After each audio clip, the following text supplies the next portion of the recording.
we talked about generation of program, generation of language, even self-supervised learning in the visual space for robotics, and then reinforcement learning.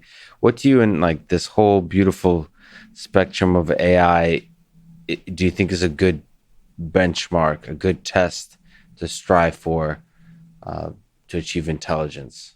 That's a strong test of intelligence. It started with Alan Turing and the Turing test.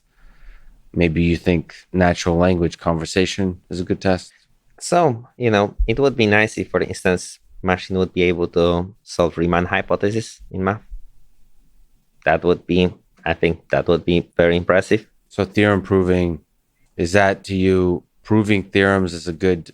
When Oh, we oh, like one thing that the machine did, you would say, "Damn." exactly, Okay. that would be quite impressive. I mean, the tricky part about the benchmarks is, as we are getting closer with them, we have to invent new benchmarks. There is actually no ultimate benchmark out there. Yeah. See, my thought with the Riemann hypothesis would be the moment the machine proves it, would say, okay, well then the problem was easy. That's what happens. And I mean, in some sense, that's actually what happens over the years in AI. That we get used to things very quickly. You know something? I talked to Rodney Brooks. I don't know if you know who that is. He called Alpha Zero homework problem because he was saying like there's nothing special about it. It's not a big leap, and I didn't. Well, he's coming from one of the aspects that we referred to is he was part of the founding of iRobot, which deployed now tens of millions of robot in the home.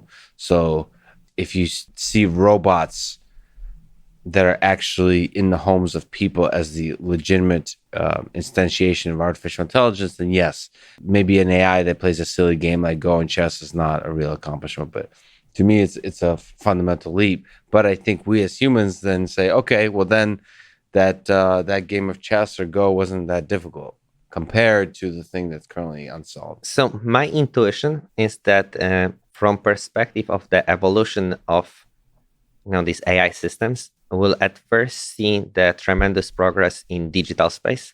And the main thing about digital space is also that everything is that there is a lot of recorded data. Plus, you can very rapidly deploy things to billions of people. While in case of physical space, the deployment part takes multiple years. You have to manufacture things, and delivering it to actual people, it's very hard. Um, so I'm expecting that the first and the prices in digital space of goods, they would go, down to let's say marginal cost or to zero.